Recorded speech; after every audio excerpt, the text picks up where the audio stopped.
Como ves allí en el título, vamos a referirnos a las leyes empíricas de Zipf y Benford. Vamos a ver de vuelta qué son, para los que no saben y demás. De hecho, pues qué bueno, porque parecía en las últimas clases que es un curso de física de materia condensada. Y entonces empezamos a ver que nos llama la atención. Nos corregimos, nos autocorregimos y decimos, bueno, pues no es cierto, esto es un curso de sistemas complejos. Y ni más ni menos que estas famosas leyes empíricas de Zipf y de Benford. Había material que se generó antes y luego material más reciente. Es la primera parte. Entonces, el menú. Vamos a ver qué son estas distribuciones de rango. Por supuesto que la bifurcación tangente va a jugar un papel fundamental, si no nos daría la unidad número 4, que es lo de la bifurcación tangente. Y entonces, pues ahí vamos. Le agregué de mi cosecha, siempre tuve un rato, para poner el personaje del día o los personajes del día y poner algo que no estaba en las presentaciones estas, o sea, está adaptada. Y ahí pues aparece una foto que parece de credencial de George Kingsley Zipf. No sé mucho, bueno, fue un lingüista y tiene por ahí sospechas de nacimiento y de venta, pero un lingüista que no hizo algo, no inició algo nada más esta cuestión sencilla de contabilidad, lo que se llama la ley de Zipf ahora y lo que es Entonces ahí en Wikipedia vi estas tres cuestiones, no Wikipedia, en Google. Ahora, no se va a poder ver la curva verde, pero sí está tomada, dice, las 100 palabras en inglés más frecuentes en Wikipedia. Pueden ser las 1000 palabras más frecuentes. Hay una base de datos muy bonita que es este libro de Moby Dick. Y hay otras, por ejemplo, más serizonas que le llaman, no sé por qué le llaman corpus le llaman conjunto de palabras del idioma inglés y están en algún sitio de la enciclopedia británica. El caso es que no pueden ver mucho, ni modo, lo que está en azul, la primera es de. La segunda yo creo que es of, la tercera es and, luego a, y ahí van, luego puedo leer ahí external, been, school, up, states, war, been. Entonces simplemente es un vocabulario que puede ser de diferente magnitud, o sea, hay vocabulario que se encuentra contenido, por ejemplo, en un libro, que puede ser la Biblia, una novela, y luego viene un trabajo que ya se ha automatizado de ir contando el número de veces que aparece una misma palabra. Entonces, todas las palabras del vocabulario aparecen ya con el número de veces que ocurrieron en ese texto. Y luego los ordenan y ponen primero la más frecuente, y así se van de una en una, las sortean y le dan el valor más bajo a la primera, 1, la primera, la segunda, la tercera, y eso le llamamos rango, rank. Y lo que hizo el señor Zipf fue precisamente ordenarlas. Se dio cuenta que caían todos en una misma curva y que la curva de hecho era muy sencilla, como una hipérbola, algo que va un hipérbolo es una ley de potencias, hipérbola es el número a la menos 1, el exponente es 1, menos 1. Eso quiere decir que pues básicamente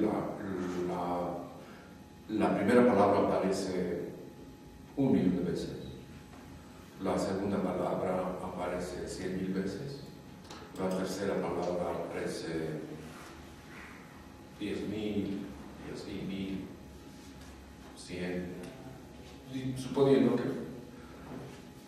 que fuera, lo estoy inventando, no exactamente es el exponente, pero si fuera en base 10, pues está hecho de esa forma. Se dio cuenta que le llamó la regularidad de los textos, etc. Sí se lo sabe todo esto, ¿no? Es el folclore de este asunto. Y la frecuencia de palabras en textos, pues la han calculado muchas personas para muchos idiomas, y aquí también extraje de Google una curva que si grafican esa frecuencia contra el rango en escalas logarítmicas, pues debe dar algo parecido, una recta decreciente con pendiente parecido al valor menos 1. Y por eso les digo que una vez que esto se hizo popular y nos interesamos por los sistemas complejos y pertenecemos a centros de investigación de sistemas complejos, centros virtuales y todos en los corredores están hablando de lo que han hecho y no se oye más que, oye, ya graficaste tal cosa en log. Todo es buscar una recta, porque la recta nos habla de la hipotenusa que tiene. Y por lo visto no está en español. Sí. ¿Sí? Ah, sí, ahí está en español. Pero, por ejemplo, un aficionado tomó el Popol Vuh, que estará escrito en maya, y pueden seguir adelante. Y entonces alguien dijo, pues yo voy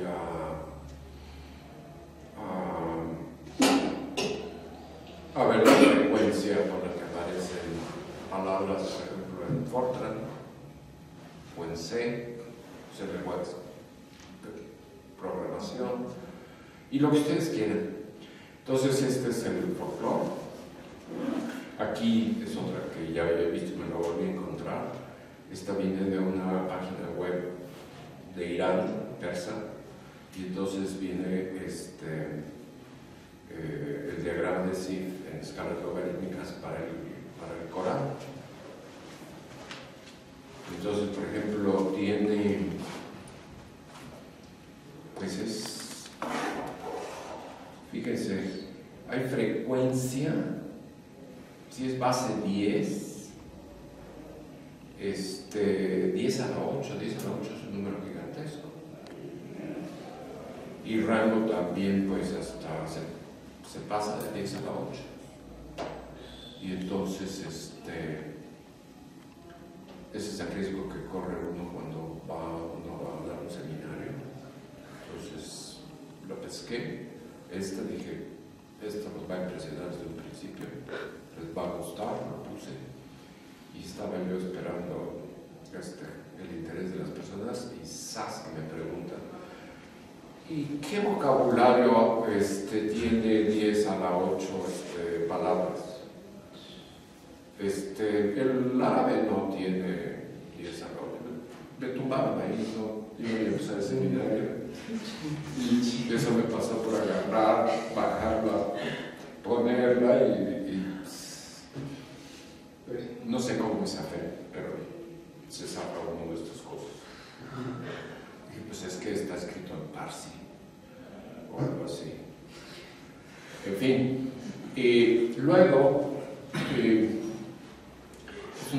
es un artículo muy bonito de algo que se quedó a medias, que se va a hacer, porque se acostumbra extender la ley de Sif de los textos, de las frecuencias. Miren, me voy a pasar un poco, mejor les muestro. Aquí viene una lista de datos que pueden ustedes interesarse. Es una selección nada más, pero la cuestión era llenar la transparencia esta. Entonces, mira, empezamos como históricamente palabras en textos, pero también hay datos de número de libros en bibliotecas. O hay unas listas muy interesantes de frecuencia de apellidos en Gran Bretaña, apellidos en España, apellidos, etcétera, ¿no? Y luego, pues, se va uno piensa, bueno, pues, ¿qué tal el mundo financiero? Entonces, las fundaciones, estas son filantrópicas, que dan dinero para no sé cuánta cosa, creo que fundamentalmente para no pagar los impuestos, pero entonces sacan datos y los pueden ordenar sus capitales, los que otorgan. Luego más adelante vamos a ver los millonarios de Forbes, donde salió en una de las ediciones salió el Chapo, de los mismos ricos del mundo. Luego también está la riqueza de las ciudades. Si ustedes son ociosos, están enfrente de una computadora, pues se les va el día, otros días o posgrado. Entonces, por ejemplo, están clasificadas las guerras de acuerdo a su intensidad, a lo mejor no están todas las guerras, o simplemente tasas de muertes violentas por país o por etcétera. Sí, esta es macabra, esta que está aquí, porque también tasas de suicidio, ¿no? Pero después de esto, pues a lo mejor les interesa lo religioso y ya ven cuál es la religión que tiene más adeptos, etcétera. O tasas de divorcio por país o por estado del país o por condado del país o por etcétera. Y ya, pues, ahora en estos días se encuentran también listas de datos de obesidad, ¿no? Entonces pueden poner simplemente están con su ratón y van viendo todas esas cosas.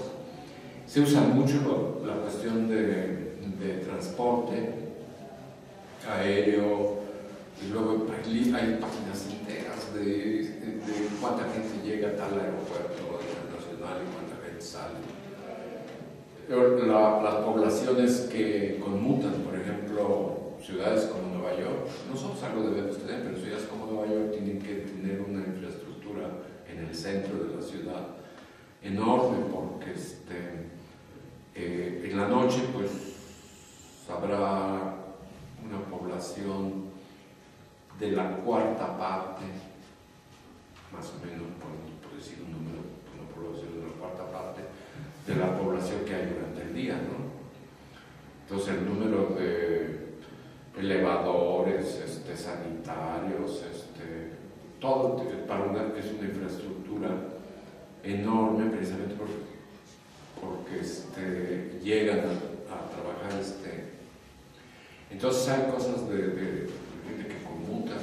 Ahí seguimos, pero fíjense que vamos, por ejemplo, ahora lo pueden ver para ahora que todo el mundo tiene su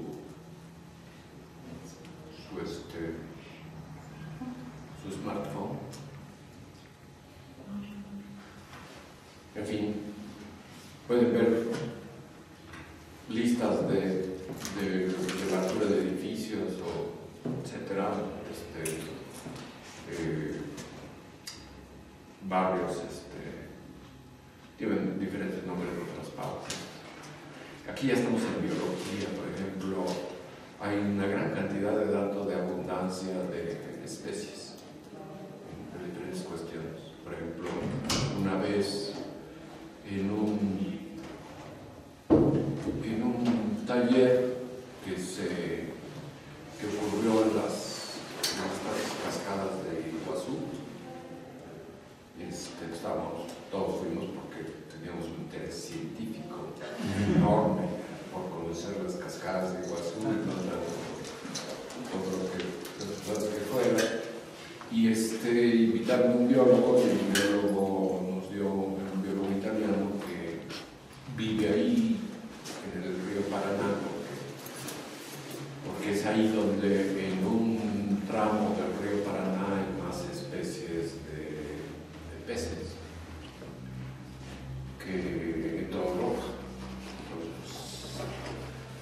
este hombre es lo que le interesaba, entonces sacrificó todo con tal de irse a vivir al río Paraná y ver ahí estas. Entonces también pueden ordenarlas por rango.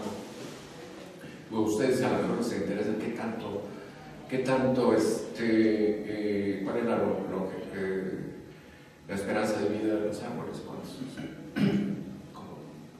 se van a sorprender, o luego la gestación de los mamíferos, etcétera, etcétera. Luego al final, pues ya de plano, nos vamos a los cráteres de la Luna, a las tormentas solares, a los vacíos en el firmamento, que ese es también muy famoso, ¿no? Porque se toman fotos del firmamento con una cierta resolución y se proyecta en una superficie. Y entonces dice, bueno, a ver dónde está oscuro, hasta dónde. Entonces, tienen puntos luminosos y los unen, que se llama hacer del inglés tessellation, como polígonos que se van haciendo, y si ya se cierra un polígono y adentro está todo oscuro, pues es una región vacía, aunque si tienen mayor potencia en otra toma, pues a lo mejor aparecen, seguro van a aparecer más puntitos, ¿no? Y entonces, bueno, ¿qué área tiene? Luego así lo van haciendo con todo el firmamento, y ya que tienen el área de todas las regiones oscuras, pues las ordenan de la más grandota a la más pequeña, y así lo pueden ir haciendo. Y es nada más una lista pequeña, pero pues todos los, digamos, no todos, pero una gran cantidad de practicantes de los sistemas complejos, pues está tomando bases de datos, listas de poblaciones, por ejemplo, que vienen y las ordena y las grafican en escalas logarítmicas, y muchas veces les dan, pues van coincidiendo que todas quieren formar en un buen tramo una recta que decrece y cuya pendiente cercana menos 1. Entonces la ley clásica de psi es con un exponente -1, o sea, pendiente -1, muy bien definida, aunque a lo mejor en los extremos se chueca un poco los datos. Entonces los datos que se chueca también es costumbre no considerar, ¿no? Viene la cuestión. Y digamos, yo exageraría, pero diría que el tema central en los sistemas complejos es explicar esa ley. Porque debe intrigar, decir, bueno, ¿por qué aparece tan frecuente? Bueno, por lo visto no debe depender de algunas cosas. Si grafico apellidos o grafico los vacíos en el firmamento, pues aparentemente no tiene nada que ver, porque obedecen los políticos, etc. Y entonces, ya cuando está uno bromeando, porque hay otra broma, por ejemplo, entre físicos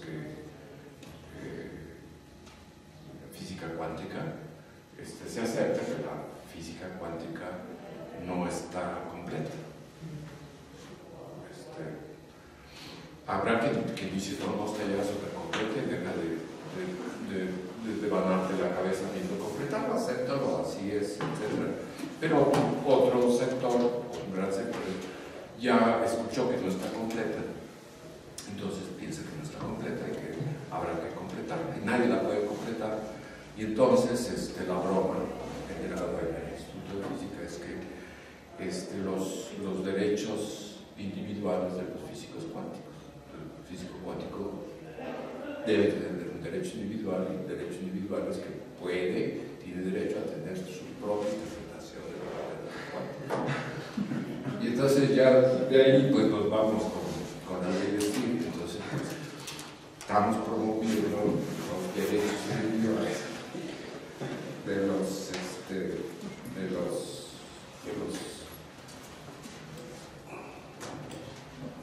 los sistemas complejos, y todos ustedes tienen, nadie les puede quitar su derecho de tener su propia interpretación de la ley de sí. Entonces tarde o temprano se van a lanzar al ruedo como espontáneos y van a decir, aquí está la verdadera historia de la ley de CIF, y pues es como es, ¿no? Ok. Entonces vamos a ver este tipo de cosas. Aquí me tropecé con este artículo porque hay muchos estudios en que se toman colecciones de ciudades de un mismo país, por ejemplo Estados Unidos, o de todo el mundo, o de un continente, y depende de la fuente de los censos, etcétera, pues se ve cuál es la población de las ciudades. Se pueden tener listas muy grandes o no tan grandes de ciudades y sus poblaciones, y luego pues las ordenan y cómo queda.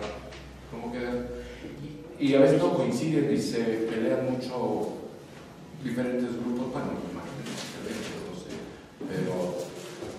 pero hay mucha legislación que seguramente interfiere sobre cómo considerar el tamaño de una ciudad. Por ejemplo, ahora que tenemos contingencias, pues la flamante Ciudad de México pues es nomás una parte de la zona urbana, ¿no?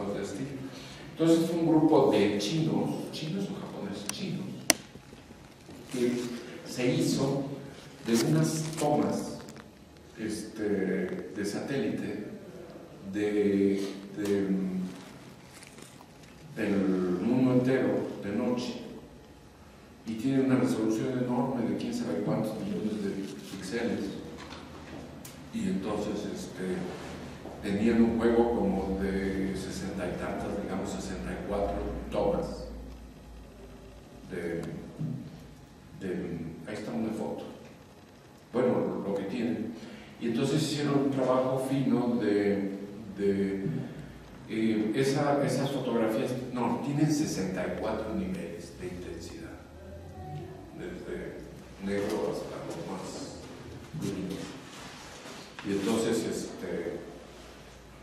diseñaron un método para considerar el tamaño de la ciudad de acuerdo a por eso le ponen natural.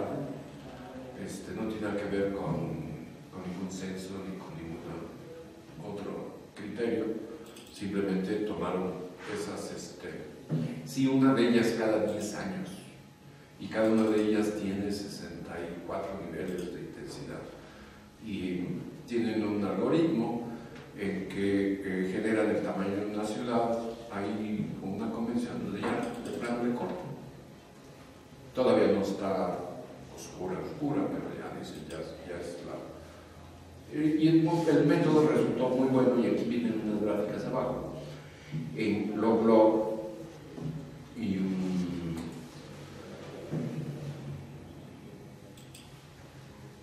no se puede ver nada, ¿no?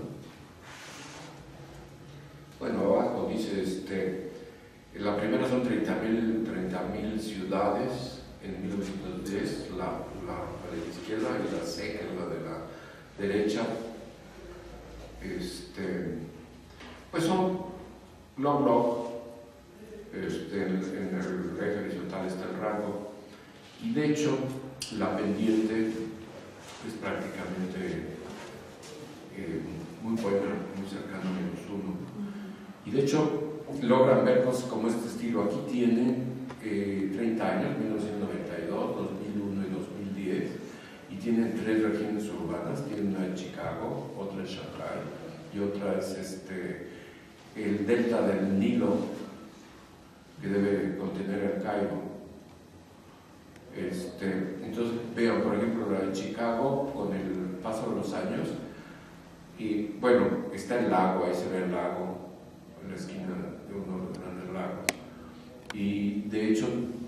cambia en el sentido de que va aumentando la intensidad hacia la luminosidad, y sin embargo pues no se nota mucho otro cambio. Por ejemplo, pero Shanghái, con la manera que se industrializó, creció de tal manera que se comió los pueblos de al lado, como aquí el Distrito Federal se comió Mobile hacia el sur, ¿no? Coyoacán, y vienen datos que no vamos a estar analizando, pero ahí tienen ellos un alfa que sería el exponente, es el exponente de SIF más 1, con signo positivo, de tal manera que si da 2, es 1. ¿Sí? Entonces aquí dice 2.1, tiene todo el mundo. Esto que está aquí es el número de ciudades, 30.000. Esto aquí nada más es de China, el número de ciudades, 1.389. En fin, pues qué bien, ¿no? Y nuestro punto de vista es el siguiente: que la ley de SIF, de textos, es para frecuencia y los ordena con su rango.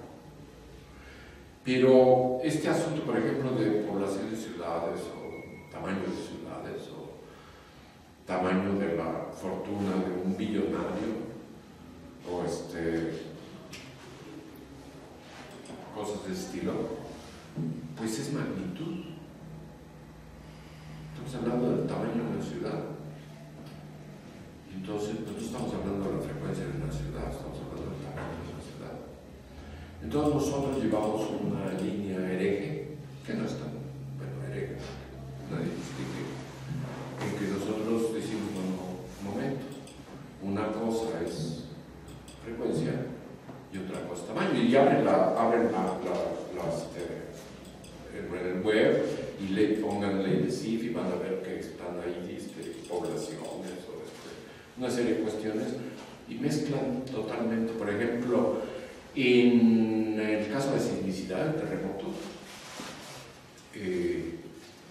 pues la ley de SIF toma una forma muy característica, que es la ley de Gutenberg-Richter, y cuando la grafican adecuadamente les va a dar lo que va a decir. La ley de Gutenberg-Richter precisamente pone la frecuencia de sismos y contra magnitud, siendo magnitud el logaritmo de la energía liberada, como quiera que la estime. Entonces, la ley de Gutenberg-Richter es la frecuencia de los terremotos graficada contra la escala de Richter.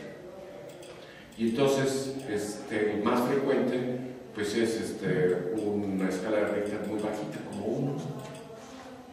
Y luego son menos frecuentes los que ya dan 2, 3, 4, 5, 6, 7, y el 7 ya tiene muy pocos, 8, 3, de repente hay uno.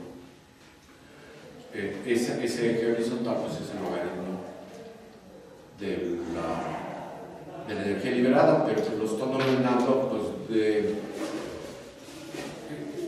automáticamente como un rango, porque están poniendo el número 1 a los más frecuentes, el número 2, y luego ya es la frecuencia y la pendiente menos 1, la ley de Gutenberg-Richter. Pero pues las cosas es lo que les quise decir. Entonces, digamos, lo que se presentó aquí fue con un colega que está en el IMAS, en el Instituto de Matemáticas Aplicadas, un amigo de mucho tiempo, y dijimos, mira, vamos a tomar datos de muchas opciones. Aquí nada más quedaron ya 4.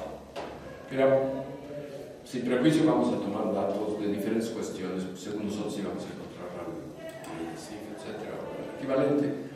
Y aquí están seleccionados 4. En el A, aquí arriba, es mortalidad infantil. O sea, pueden verlo por país. Y por eso son como 170 países. Entonces está tomado de un censo en que van ordenada la tasa de mortalidad infantil contra el país, ¿no? Luego en la B, ¿qué es esta? Sí, es la B, son incendios forestales, que también aparecen en algunos datos, el área que se quemó del bosque. Esas son bastante firmes para Estados Unidos. Luego en el C es el número de armas de fuego que por persona que se poseen. También hay datos. Por ejemplo, también son, esto es más que países, creo que también había regiones, pero son más como 250, 260. El número 1, ¿quién cree que sea el número 1? Más armas de fuego per cápita. Estados Unidos. Ahí se está peleando entre Irak y Estados Unidos, son los que tienen más. Y luego en el D es otra cuestión curiosa, salió y eso pues, se manejó, es el número de habitantes por casa en todos los Ángeles, que tiene muchos suburbios, muchos colonias, muchos suburbios. Entonces el número de, estoy yendo muy lento, pero hoy estamos paseándonos sobre esto. Y sí se ve que el número de gentes que viven en casas en los suburbios de Los Ángeles, yo creo que es de 1 a 5, etc. Por ahí habrá 10, no sé si usted ve Beverly Hills y las mansiones de las celebridades, pero el típico hay 3 o 4 o 2 gentes. Entonces, en los recuadros en azul están los datos que extrajimos, graficados en escalas log-log, porque eso tiene que ser log-log. Y pues uno de ellos sí se quiso poner como recta, lo de los fuegos forestales, lo de los incendios forestales, pero los otros pues ya es, a lo mejor es recta acá o a lo mejor es recta por allá. Y luego, por ejemplo, el del número de ocupantes por casa en Los Ángeles, pues no quiso ser recta y viene más bien redondito, ¿no? Y luego, ya que tuvimos, esos son 4 casos seleccionados, estábamos viendo otros también. Y de esos 4 casos, ya también sospechábamos, teníamos cierta idea de dónde ir, pero la intención era, ya que tenemos estos 4 bases de datos, mortalidad infantil, áreas incendiadas en bosques, número de armas de fuego por persona, o número de ocupantes por casa, y bueno, vamos a mover los ejes horizontal y vertical con alguna política para ver que se nos hagan esos datos, se nos alineen. Y entonces, pues, aquí siguen siendo los mismos datos y ya se les pasó una curva punteada, una recta que los ajusta. Y entonces, miren, la de mortalidad infantil tiene una escala, aquí están escritos abajo, la escala horizontal, y ya están ordenadas por rango, ¿verdad? O sea, las ordenamos por rango. Y la escala de la vertical es el logaritmo del número, la magnitud del dato, dividido entre el máximo. En la B es el logaritmo deformado, nuestro famoso logaritmo deformado con parámetro de deformación alfa. La C es curiosa, se alineó cuando se graficó en el eje Y menos exponente de menos un número por dato. Y el último, la vertical es esta, conocen la función de error, ¿verdad? La función de error es la integral de la gaussiana, ¿no? Es acumulativa. Entonces ya está. Eso es, digamos, estamos vestidos ahí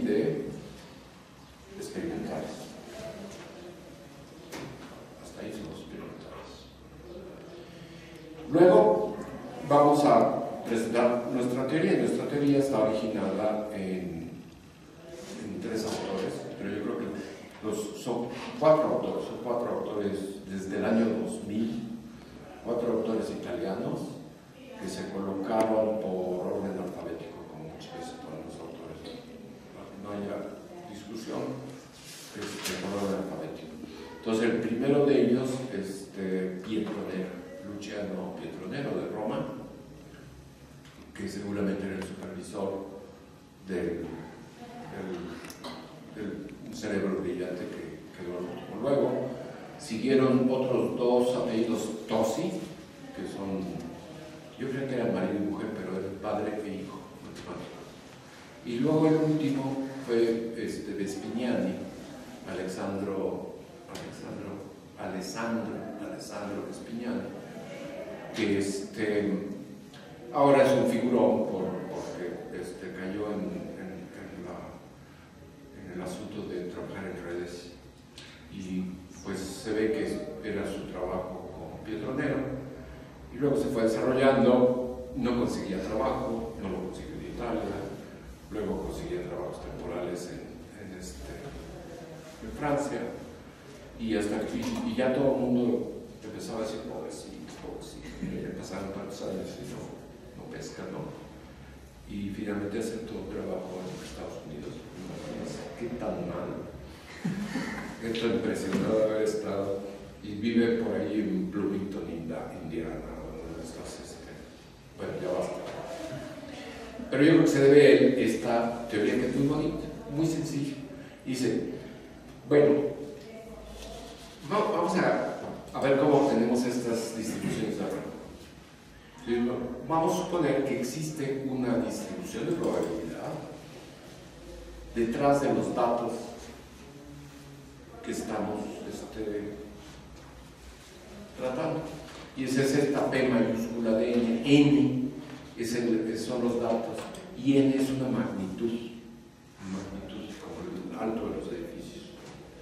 Vamos a suponer que los datos, que existe una distribución de probabilidad detrás de esos datos, para darle ya forma estocástica.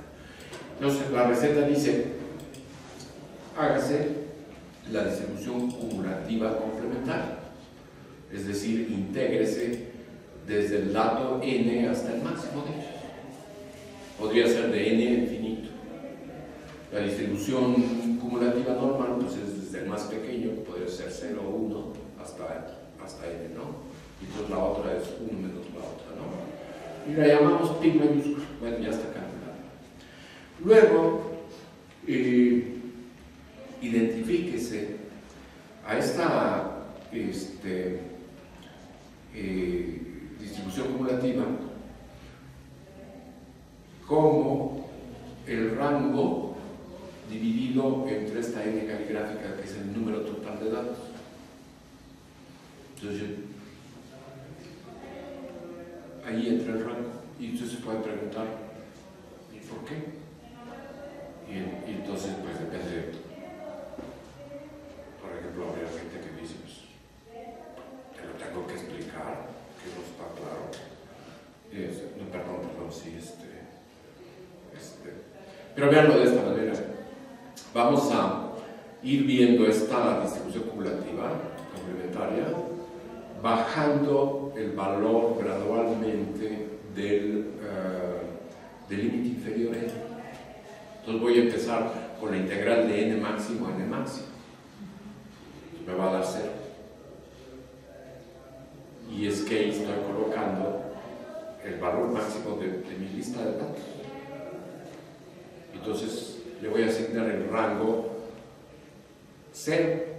Ya me estoy, una pequeña variación, generalmente se presenta un rango a partir del 1, luego el 2, luego el 3, luego el 4. Pero vamos a recorrerlo, y entonces el primero mero es 0, luego recorrerlo.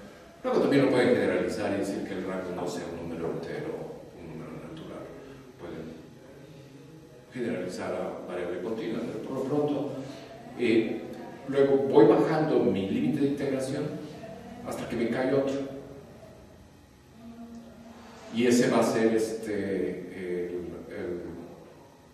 el siguiente valor de rango, 1. Y luego lo voy bajando hasta que me caen otros, y ese va a ser el siguiente. Entonces vean que si voy bajando el límite inferior, voy dejando entrar los datos gradualmente a partir del mayor. Y por eso es que esta distribución la veo como con esta identificación.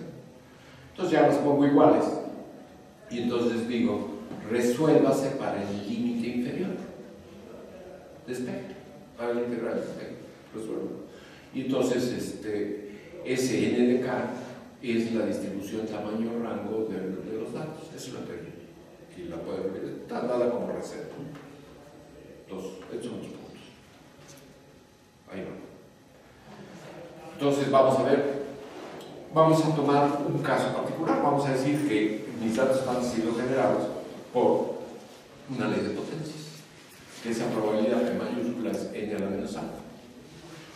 Entonces sustituyo, hago el integral, aquí está el integral, y así lo publicó, esta gente lo publicó Vespignani,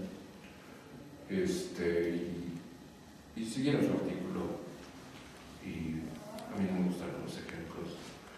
Pero, fíjense, una vez que tienen este resultado, pues aparece nuestra vieja amiga, la función logarítmica reformada por el parámetro Q. O sea, la reescribo y me da lo que está aquí en azul. Por ejemplo. ¿Sí?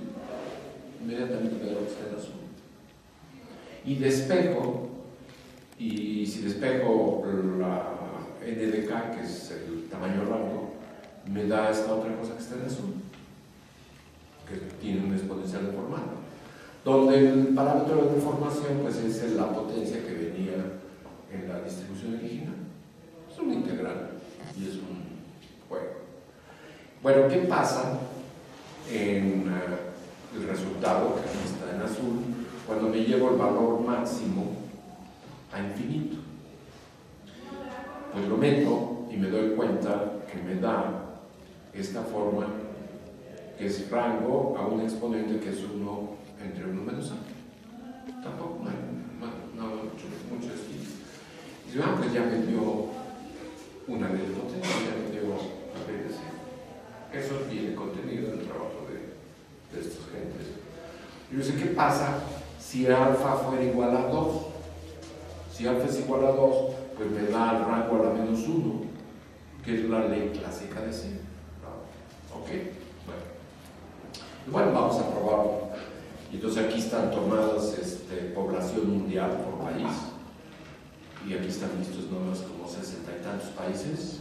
Aquí viene log, y luego se le pasó una línea nomás visual, pero mi interés era ver cómo se veía la desviación, porque hay desviación para rango pequeño en general. Estos datos, los datos que obedecen, digamos, la ley de potencia, la ley de sí, tienen desviaciones para rango pequeño y para rango grande.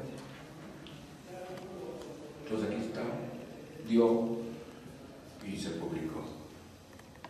Pero los datos que estábamos viendo dijimos, bueno, pues ¿qué pasa cuando alfa es igual a 2? Se los acabo de decir, da la ley de Sif clásica, rango a la menos 1.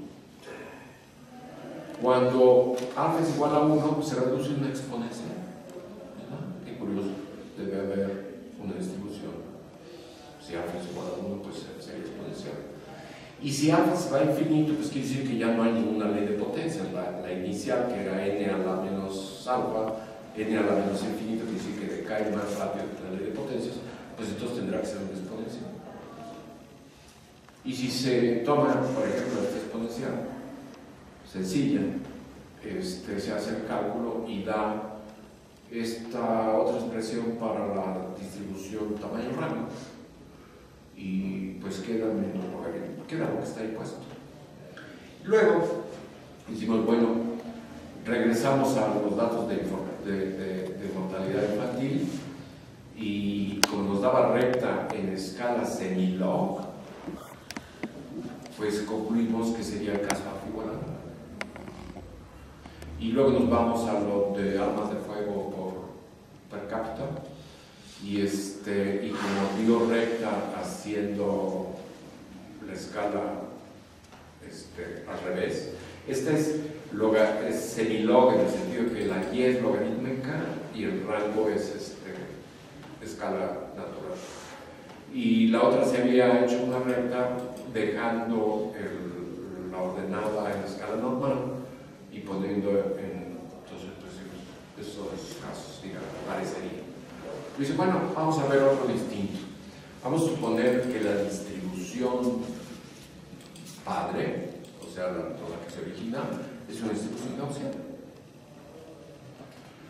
Y entonces, pues sigo la receta, hago la acumulativa complementaria, despejo, y aquí está en color café o algo así, el caso de lo que resulta. Y aquí no está ajustado, van a quedar más. Se ajustaron el número de habitantes en los barrios de Los Ángeles.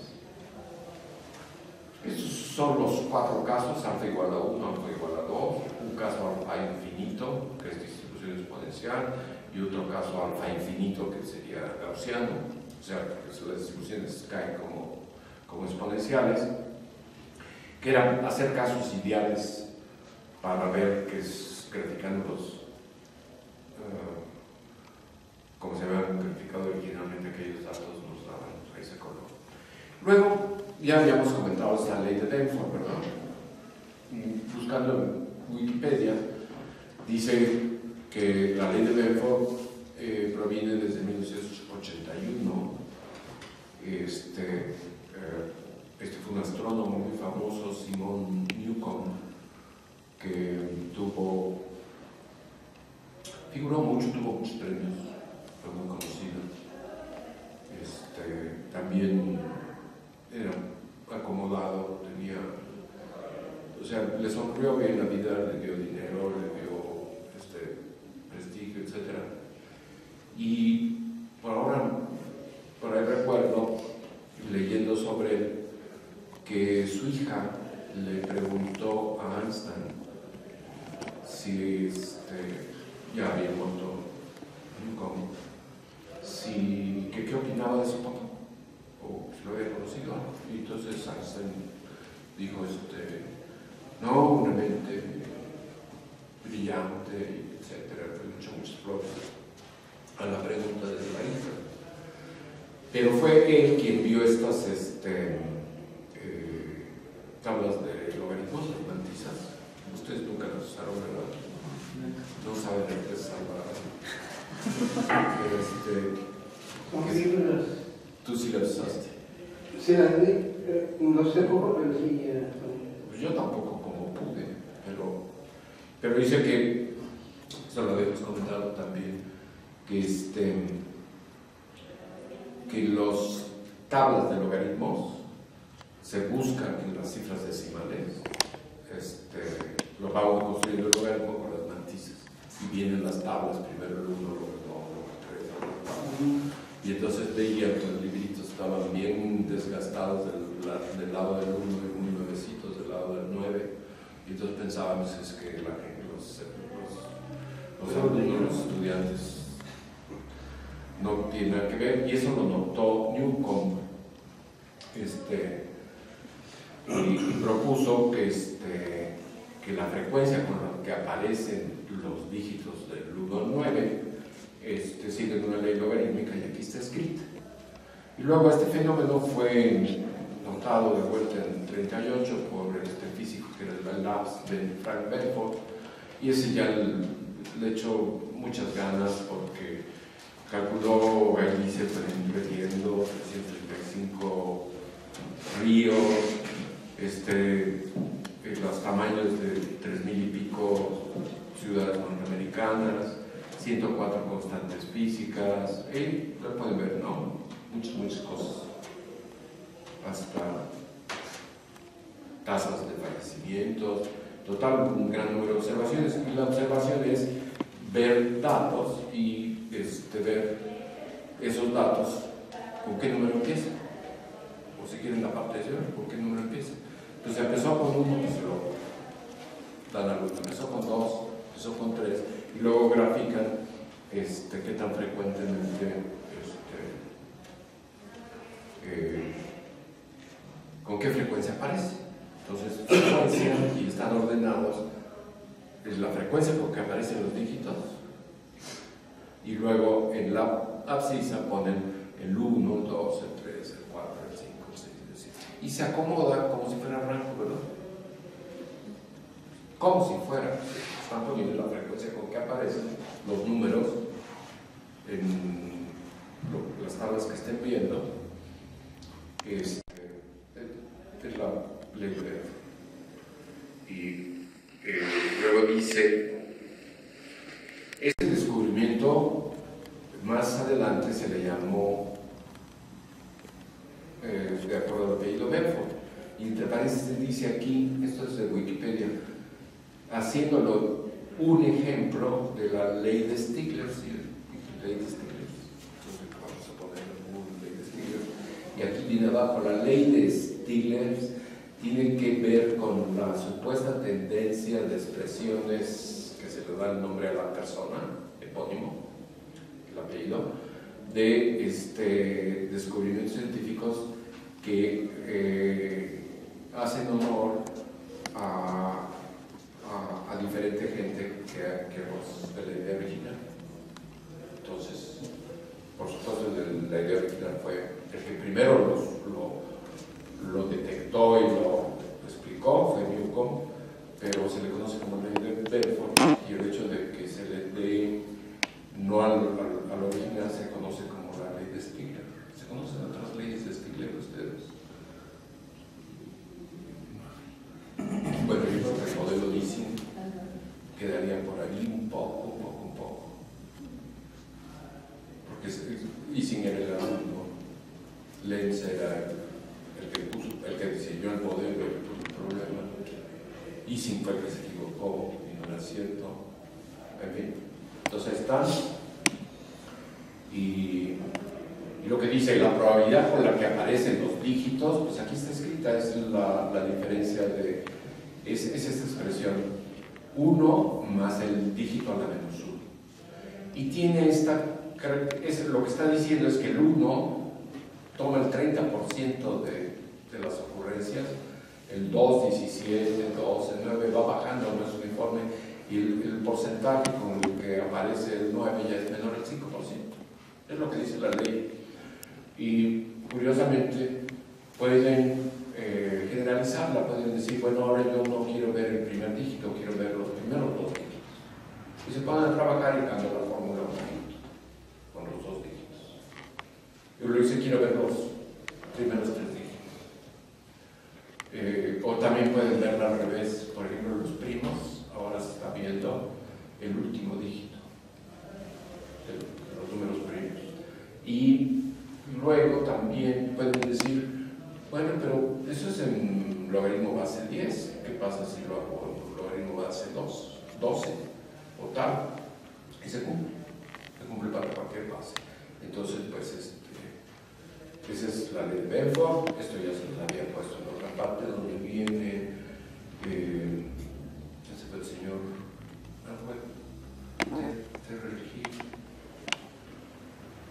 Lo habíamos mostrado en la introducción. Tiene en azul la ley de Benford exacta, en verde las primeras páginas de periódicos, donde nada más toman el periódico y ven qué números aparecen ahí, y toman el primer dígito. En marrón viene un censo de 1990 en Estados Unidos, y en amarillo naranja viene los valores de las acciones del Dow Jones.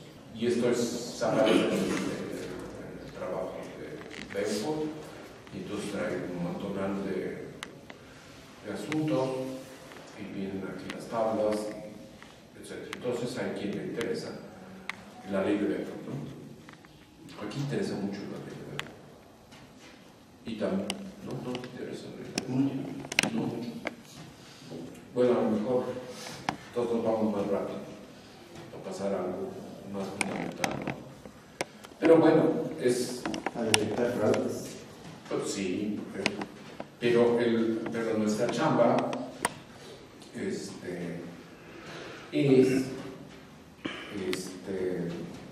ver estas leyes empíricas de SIP y de Benford. No nos va a dar tiempo de ver las leyes de la alometría, pero vamos a hablar de ellas, donde viene el nombre de Geoffrey West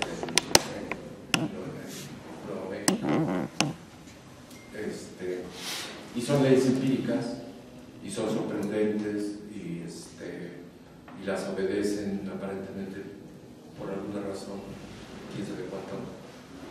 Cuestiones y ya quedamos de que están, de que ustedes no son investigadores genuinos de sistemas complejos, sino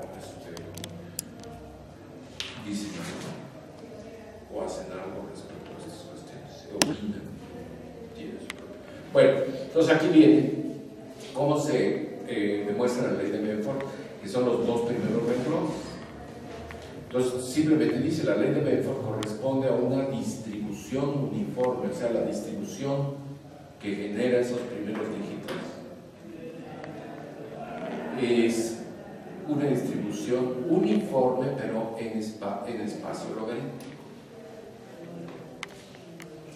No le estamos viendo la física del asunto ahorita, simplemente estamos diciendo, ¿cómo se entiende la ley de Benford? Pues considérese una distribución uniforme en espacio logarítmico. Y entonces lo que está escrito aquí es precisamente que la distribución del logaritmo del dígito o del número en escala logarítmica, por eso la diferencial es log n, si ese es uniforme, pues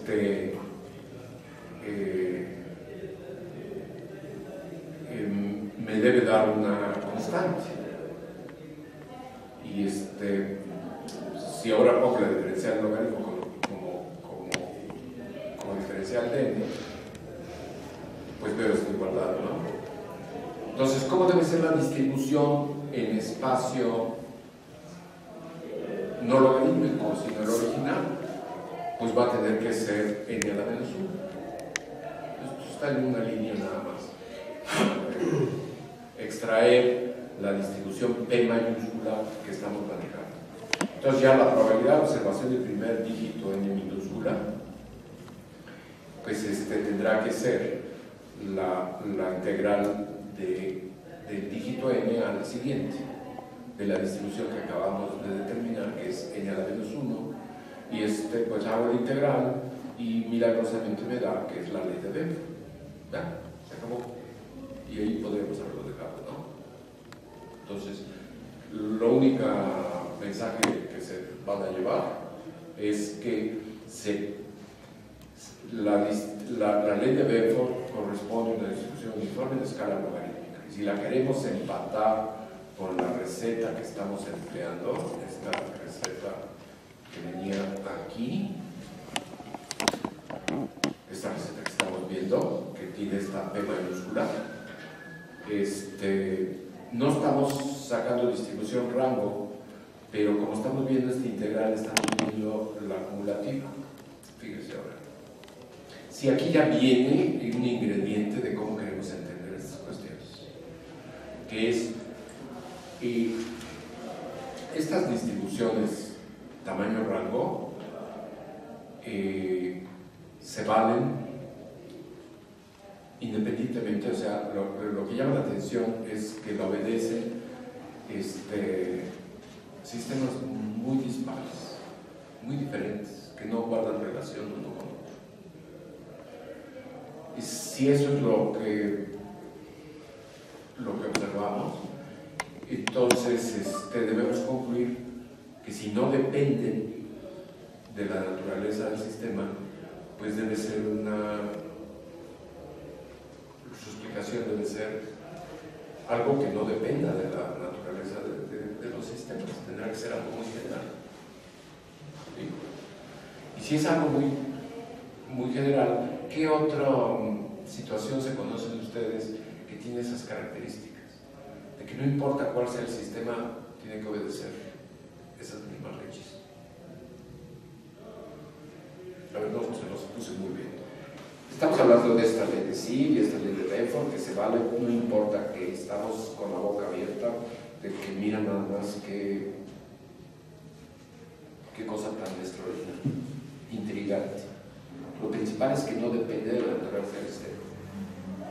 Si es el tamaño de los diámetros de los cráteres de la Luna, o si es el área que se quemó de un bosque, o lo que ustedes quieran. ¿Qué será que no depende de la naturaleza del sistema? Entonces, rasquen qué otra situación conocen ustedes, qué otra situación han enfrentado en que se obedece lo mismo siempre, independientemente de la naturaleza del sistema. A ver, voy a contar hasta visto en este mismo curso. ¿Perdón? Mecánica estadística. Sí, y lo que sigue de la mecánica estadística. ¿Cómo se expresa la mecánica estadística? La termodinámica, y la termodinámica tiene leyes. Esas tres leyes. Sí, bueno, pues la conclusión de la segunda ley de que no se puede transformar integralmente trabajo en calor, y por eso existe la entropía, pero lo el punto que estoy señalando es que son leyes que las obedece todo el mundo, sin importar la naturaleza del sistema. Entonces, pues es el único otro ejemplo que tenemos. Entonces ya podemos agarrarnos de la punta de una hebra. ¿Qué tal si existe si la explicación de estas leyes es porque hay una termodinámica subyacente? Entonces ya le dimos. Y si ya le dimos, lo anunciamos. Y ya les dije que el derecho individual de todo investigador de sistemas complejos es que tiene derecho a tener su propia interpretación de la ley de Sill, ¿no? Bueno, pero por ejemplo lo que estamos viendo para el caso de que la P mayúscula es 1 en N, o sea la alfa aquella es 1, entonces y la expresión, fíjense, la expresión aquí, le estoy pasando el cursor, es la que estaba en azul, ¿verdad? Que el rango dividido entre el número de datos total, que es la n caligráfica, es el logaritmo de la n máxima menos el logaritmo de n al caso alfa igual a 1. Bueno, esos dos logaritmos los puedo obtener como estas integrales que están en el renglón de arriba y puedo nombrarlos entropías. Bueno, porque entonces, ¿por qué los puedo nombrar como entropías? Porque estoy diciendo que el número de veces que ocurrieron, ese n mayúscula es el número de veces que ocurrió ese valor cuando se... A ver, si hoy no es buen día. Tenemos n caligráfica datos. De esos habrá n máxima de ellas, que es el número de veces que apareció por ejemplo, si estuviéramos viendo ciudades. Si tenemos el n máxima es la ciudad más grande, entonces la ciudad más grande apareció una vez. Va a seguir la ley de Sill. Entonces, piensen, digo, no es preciso, pero se lo estoy poniendo así. La ciudad más grande, para que obedezca la ley de Sill, la ciudad más grande aparece una vez. Ciudad es un orden de magnitud, y vamos a ver que tiene 10 millones. Entonces, si bajamos un orden de magnitud, ciudades de 1 millón, para que se obedezca la ley de CIF, tendrán que ser 10 ciudades de 1 millón.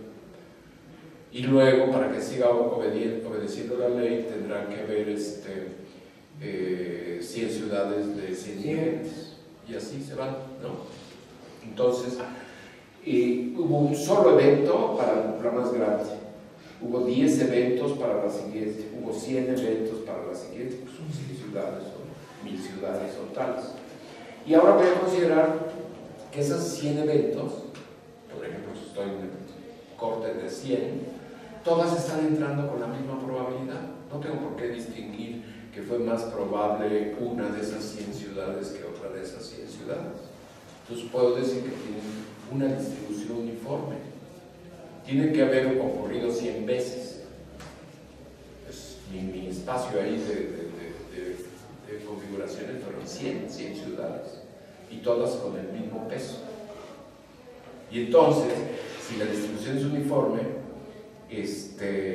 la entropía es menos suma P, logaritmo de P, pero si la distribución es uniforme, se va el signo y les queda nada más el logaritmo del número de configuraciones, que es n. Y por eso está escrito aquí arriba que ese es el logaritmo de NK. Todo lo que se está diciendo es que están entrando esas 100 ciudades con la misma probabilidad. Y entonces, me voy a la fórmula que obtuve, que estoy pasando aquí el cursor. Esta. Y con esta identificación como entropías me quedan como el recuadro verdecito. Y el recuadro verdecito, le ven cara de qué cosa.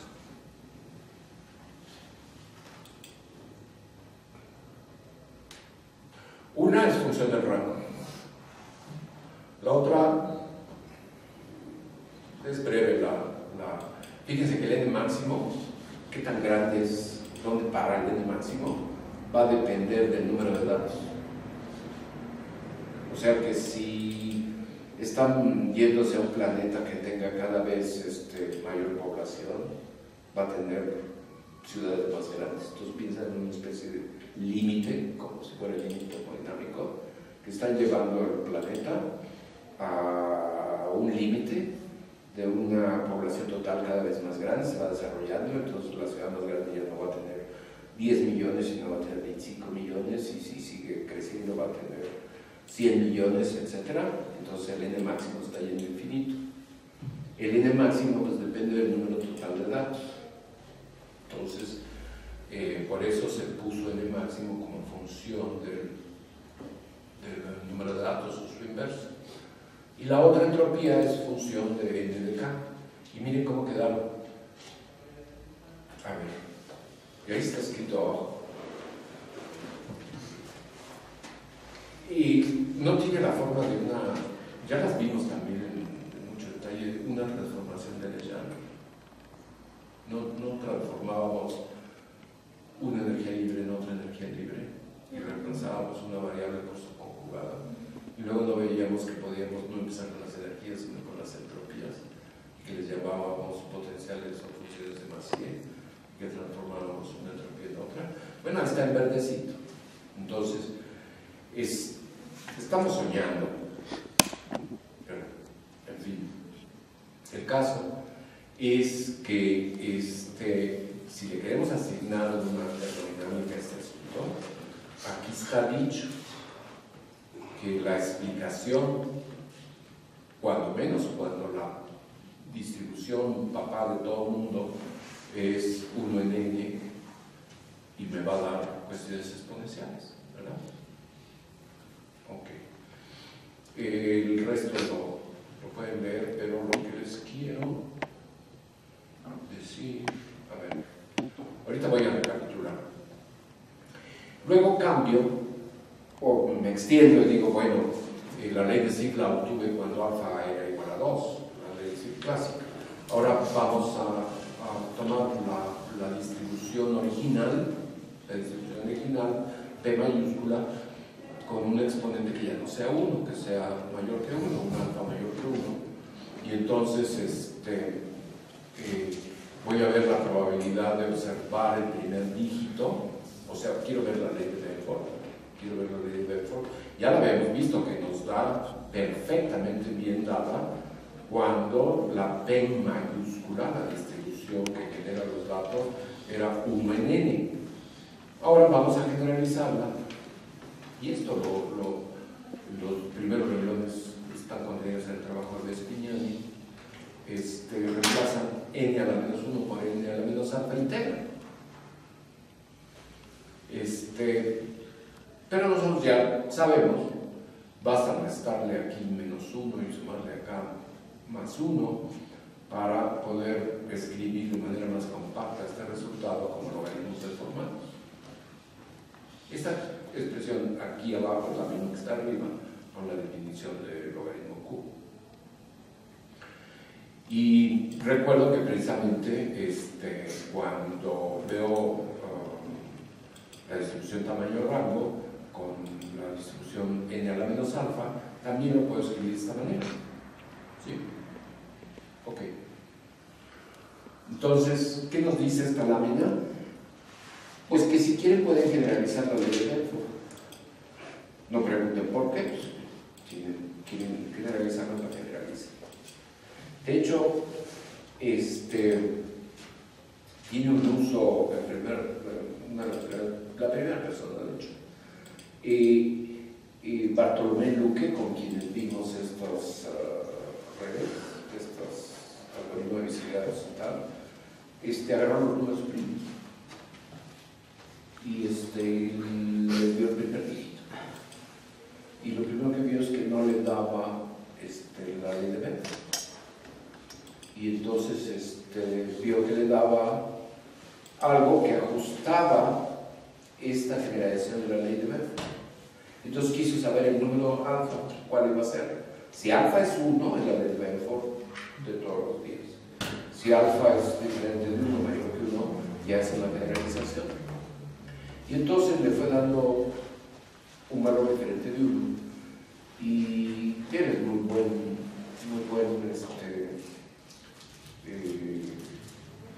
sabía que tenía que tomar cada vez más primos para ver la estabilidad del valor de alfa. Y entonces, pues, mientras tomaba más número de primos, el valor de alfa se le iba cayendo, y finalmente se iba irremediablemente yendo hacia 0. Y ya en ese punto siguieron sus cosas y las publicaron. Pero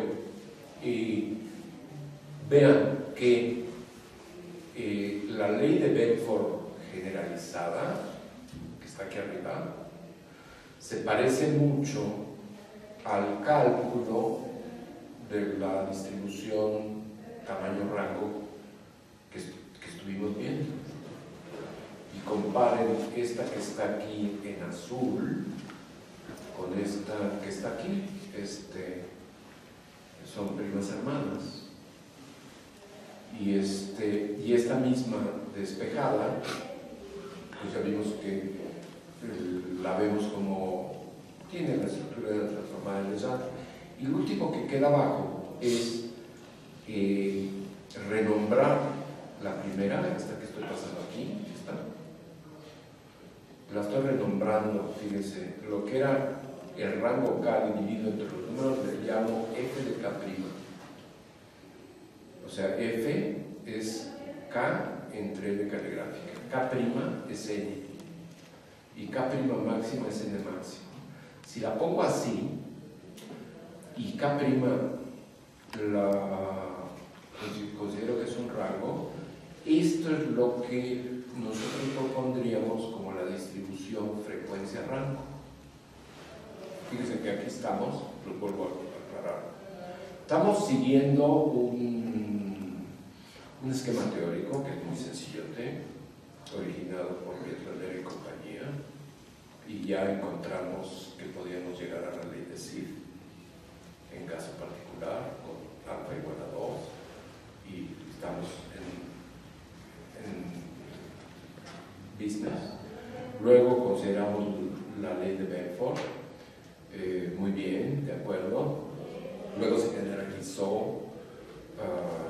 puede generalizar cambiando la T mayúscula. Y entonces nos volvemos a acordar y tomamos una posición que no la toma en general los practicantes del tema, que es que la ley de SIF es frecuencia, rango. La frecuencia con que ocurren las palabras ordenadas. Y otras cosas tipo frecuencia, rango, vimos por ejemplo la ley de Richter, en la frecuencia con la que ocurren los sismos ordenadas de acuerdo a su magnitud. Pero que una cosa bien distinta es el tamaño de las ciudades. Estamos ordenándolas por tamaño. Otra cosa sería, por ejemplo, el diámetro de los cráteres. Pues estamos poniendo el más grandote primero y luego lo siguiente. Y entonces nos preguntamos si son cosas distintas. Y con estas expresiones, estas cantidades que estamos poniendo aquí, estas ecuaciones, la ley de SIF nos salió con alfa igual a 1. No, alfa igual a 2. Y ahora proponemos, porque precisamente está escrita esta que está hasta abajo, esta sería la función de distribución frecuencia-rango. Y bueno, voy a ver qué pasa cuando alfa es igual a 2. Y también me va a dar, lástima que no lo puse ahí, me va a dar que va como K a la menos 1. A ver, dicho con palabras. La ley de SIF empírica es que los datos graficados en escalas logarítmicas dan una recta con pendiente menos 1. Lo mismo da, porque hay muchos ejemplos, si están tomando frecuencias de palabras o sismos, pero también lo mismo les da si están tomando poblaciones de ciudades o otro tipo de cantidades que son magnitud, tamaño, también dan la misma pendiente. Luego nosotros nos ponemos escépticos y decimos, es que no puede ser lo mismo, una frecuencia y otra magnitud. Y participamos de esta manera de generar distribuciones ordenadas jerárquicas por rango, que todas parten de esta distribución P mayúscula. Y vemos que tenemos éxito extrayendo la forma de la N de K que le asignamos tamaño rango. Y nos preguntamos, ¿y de la misma teoría podemos extraer la frecuencia rango? Digo, pues sí, porque la ley de Belfort es frecuencia, la generalizamos primero del logaritmo normal al logaritmo alfa y luego la generalizamos para no ir viendo no más dígitos sino los números completos, y ese es el reloj que está hasta abajo. Y bueno, pues ya la tenemos dos expresiones, tenemos expresión n de k, tamaño rango, y esta f de k', frecuencia rango. Ahora vamos a ver qué pasa cuando alfa es igual a 2. Y resulta ser que justo para alfa igual a 2 coinciden, aunque no totalmente, fíjense, coinciden en el límite en que nada más son leyes de potencia. O sea, la ley de SIF perfecta nunca la van a tener con datos reales. A lo mejor si piensan que existe algo como un límite termodinámico, dice primero tomo la novela de Moby Dick en inglés, luego tomo, y tiene un vocabulario de tales palabras, luego digo ahora tomo todos los novelas o escritos del mismo escritor, ya 10 de ellas, y aumenta el vocabulario, y luego tomo hasta que eventualmente piensan que puede existir un vocabulario infinito, ideal, cuando consideran que todo lo que se va a poder escribir en ese idioma en realidad el universo. Y entonces las desviaciones para rango pequeño y rango grande van desapareciendo y digamos la ley de SIF se va estableciendo. Las de rango pequeño nunca se van a ir, las de rangos grandes se van midiendo el corte. Entonces, en ese límite veo la ley de potencias. Para tamaño de rango me llevo el n máximo infinito y me dio pura ley de potencias. Me dio un exponente y me dio una forma que era k a la 1 entre 1 menos alfa. K entre 1, k a la 1 entre 1 menos alfa. Y con alfa igual a 2 me da menos 1. Ahora me voy al caso de esta fórmula para la frecuencia. ¿Qué pasa cuando el n máximo se va a infinito, el k máximo se va a infinito? Y digo, bueno, pues es que ahora tienes el logaritmo alfa. ¿Cómo es el logaritmo alfa? Pues es k, ya en ese límite, a la 1 menos alfa. El exponente es 1 entre 1 menos alfa. La exponencial generalizada. Y el logaritmo generalizado es a la 1 menos alfa. 1 menos 2 me da menos 1. Digo, pues coincide. Coinciden cuando son pura ley de potencia. Cuando no, pues deben tener diferencias y se debe poder distinguir. Entonces, a lo mejor es por eso que la literatura no se distingue entre ellas. La otra cuestión es que pueden decir, bueno, ¿cuándo son bien diferentes el logaritmo y la exponencial? Pues cuando alfa es igual a 1. El logaritmo, la función que crece más lenta con el argumento, y la exponencial es la que crece más rápido con el argumento. ¿Qué pasa si deformo los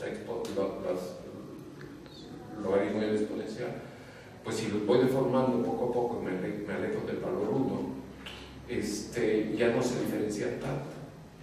¿Qué pasa cuando llego al valor 2? U o alfa igual a 2. Pues lo acabo de decir. Ahí se empatan. Y luego, ¿qué pasa si me paso de 2 y me sigo? Pues se desempatan.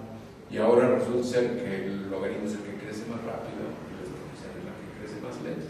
Bueno, ya vimos muchos asuntos. Se me fue. No, sí me queda un poquito.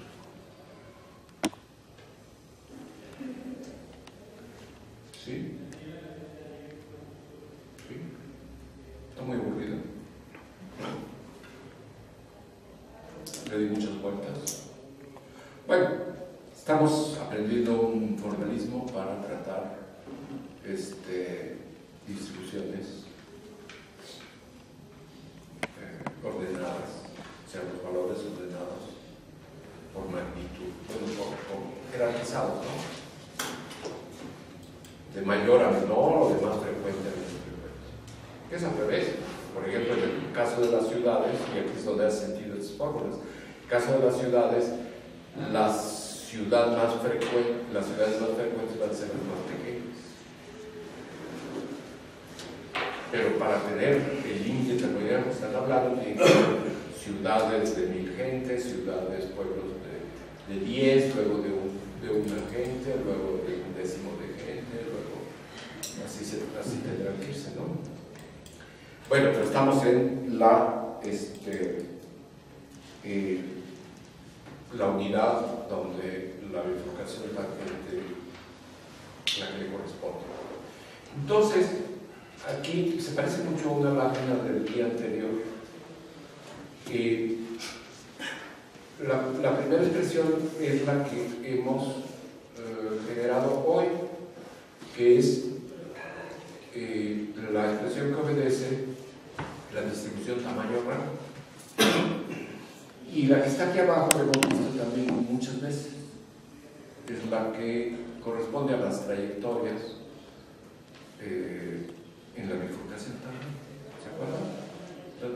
Nada más que la vez pasada, la que teníamos arriba era para el perfil de parámetros de orden, del cúmulo crítico, de la fluctuación crítica.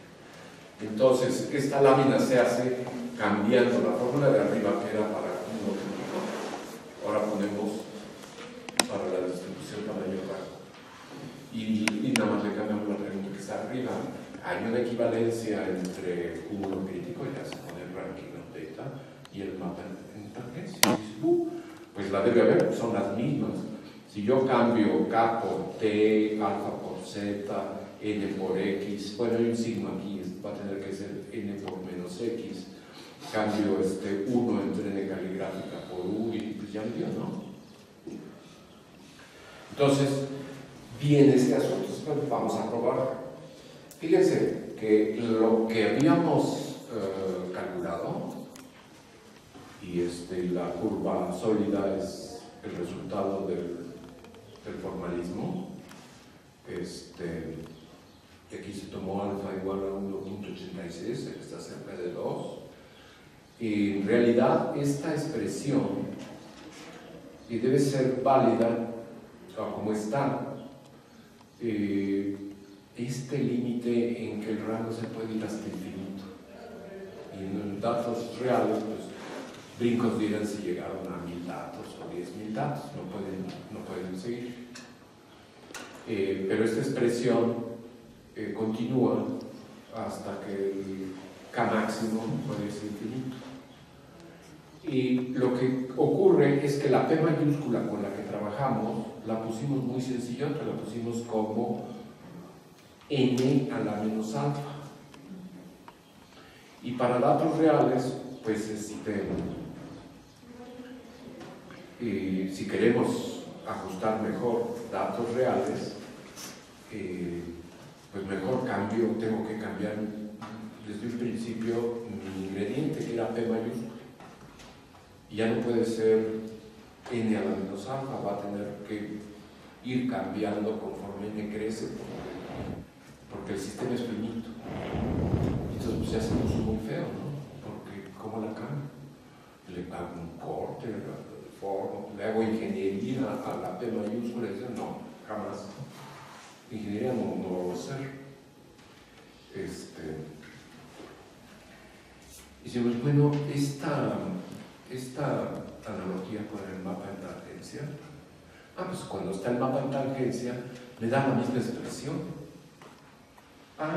Pues si saco el mapa de tangencia, vamos a ver qué ocurre. Entonces aquí pongo el mismo mapa, el mapa de punto fijo, lo saco un poco de tangencia, epsilon, y o sea, lo sumo. Está volteado porque la posición era menos n, ¿verdad? Y entonces se saca un poco y dice, bueno, vamos a sacar una trayectoria. Y pues sí, la trayectoria empieza a la derecha, y aquí está la trayectoria, empieza el lado positivo, cambia y se va al lado negativo. Ahí está la trayectoria, es el mapa justo fuera de tangencia, y esta es la posición como función de la iteración. Entonces, bueno, vamos a ver qué tal pega. Entonces vamos a conseguir estos datos de factor de impacto de revistas, ¿no? Hay uno que se llama Eigenfactor. Entonces aquí está el log.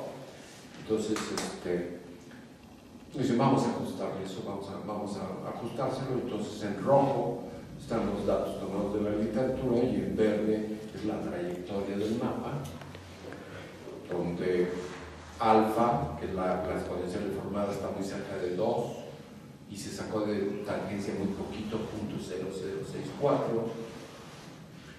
y a ver qué tal le pega. Y pues sí le pegó bien, porque estamos ajustados, tuvimos suerte. Entonces, fíjense que estos son datos que se puede ver en escalas logarítmicas, que obedece la ley de potencia, tipo ley de Sieve, pues un buen tramo, pero después ya se ha hecho un clavado. Y entonces vamos a ver, y acá antes tampoco quiero obedecerla, ¿no? Ahí va queriéndose recta, si acaso. En cambio, fíjense, la idea esta de mapa de tangencia, pues no, le fue muy bien. O sea que puede generar las desviaciones de la ley de potencia para rango pequeño y rango grande. Luego aquí es para contaminación por países, por eso son como 200 países. Debe ser, sí. Y luego aquí está hecho para ¿cómo se llama? GDP, o ¿cómo? El producto autonomía de los países. El GDP, ¿no? Total. Dice, bueno, esto ahorita no lo vamos a... Voy a redondear de alguna manera que cansa leer eso. Se lo voy a poner. Y luego vienen una serie de cosas que vamos a ver bien divertidas. Pero que sí, entonces se divide en dos clases. Entonces, resumiendo, ¿qué hicimos? Una, primero les describí el asunto de la ley de sí y de la ley de...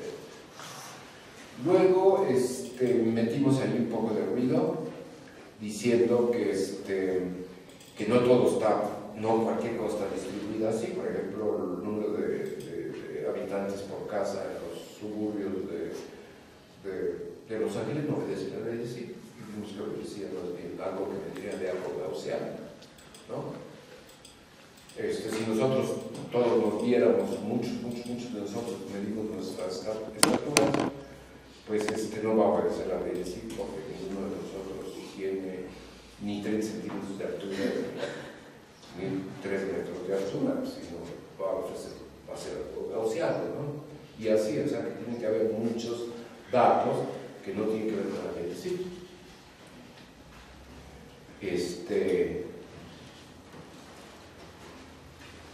Ok, entonces, y vimos que había cosas muy extremas, por ejemplo, estos datos de mortalidad infantil, que siguen la ley exponencial, o datos de número de armas de fuego por persona, tampoco, pero o sea, el mundo es muy amplio, que bueno, quiere decir que no. Luego ya empezamos con una manera de operar, que es una receta muy sencilla, suponer que existe una distribución padre o detrás, la que está generando los datos, y pues lo que hicimos fue poner la mano, vamos a poner la ley de potencia, vamos a poner la gaussiana, vamos a ponerla como que, y vemos que podemos extraer siempre la distribución tamaño-rango. Luego seguimos con el asunto de que no es lo mismo frecuencia que tamaño, y eso nos permitió ver que la ley de Benford está emparentada con la ley de sí. ¿Cómo se vio el parentesco? Bueno, una, alejándose del exponente alfa del valor 1 y permitir que fuera otro. ¿Y qué otra manera de alejarse? Pues haciéndola más rica la ley de Benford, en el sentido de que no estamos viendo el primer dígito o los primeros 2 o los primeros 3, sino estamos viendo el número entero. Y por eso es que esa lámina que la van a tener ahí, sí le dimos más vida a la ley de Benford, tanto en el exponente alfa como el hecho de que era muy poco nomás ver el primer dígito. Entonces vimos que la ley de Benford, bueno, eso nos permitió ver que cómo podíamos tratar el caso frecuencia-rango, porque la ley de Benford es la frecuencia con la que aparecen los dígitos. De hecho, les puedo decir que la ley de Benford se puede... Fíjense, esta cuestión de distinguir entre frecuencia y tamaño, básicamente es voltear los ejes. El X por el Y y el Y por el X. Es hacer el inverso funcional. Porque fíjense que el rango, que le llamábamos K, fue a dar con la frecuencia que le llamamos Z. Y el nuevo rango que llamamos K', pues era el antiguo tamaño, el E. Ahí lo ven en las láminas. Entonces, son inversas, son funciones inversas. Y digamos, si nos preguntamos por qué no aparece en la literatura que son funciones inversas, Pues porque son leyes de potencia competente -1, y entonces el inverso vuelve a ser -1, pero nosotros estamos distinguiendo un poco más. Bueno, entonces ya nos hicimos especialistas en manejar distribuciones de tamaño rango. ¿Y qué pasa con la explicación? Bueno, ya empezamos a elaborar la explicación. Estamos diciendo que hay una universalidad porque tiene características de una estructura termodinámica, y bajo una estructura termodinámica o una estructura mecánica estadística. Pero nos va a dar una estructura mecánica estadística herética. ¿Por qué? Porque la que no es herética tiene alfa igual a 1. Cualquier cosa que no tenga alfa igual a 1, pues ya no es común y corriente. Pero la explicación sería que hay una estructura como la de la mecánica estadística y una termodinámica, que es lo que hemos estado manejando. Ese es, digamos, nuestro punto de vista, que se ha desarrollado más, se está desarrollando. ¿Y cuál otra cuestión? Pues que a todos tenemos que encontrar una analogía. ¿Y qué analogía encontramos aquí? Pues que de vuelta nos aparece un mapa sencillo, en este caso un mapa justo en la bifurcación tangente, y entonces pues ya estamos en lo que sabemos hacer, y nos sirvió, y hasta fue útil sacar el mapa de tangencia y empezó a ajustar. Pero más que nada nos alejamos ya de ejemplos de física de materia condensada, que es lo que estuvimos viendo. Estuvimos viendo problemas de física de materia condensada, y entonces ya no se vale venir hasta este edificio para dar un curso de dinámica no lineal y nada más dar ejemplos de física de materia condensada. Ya cumplimos, ¿no? Pero es nada más la mitad de esta, la segunda mitad la vemos la próxima vez.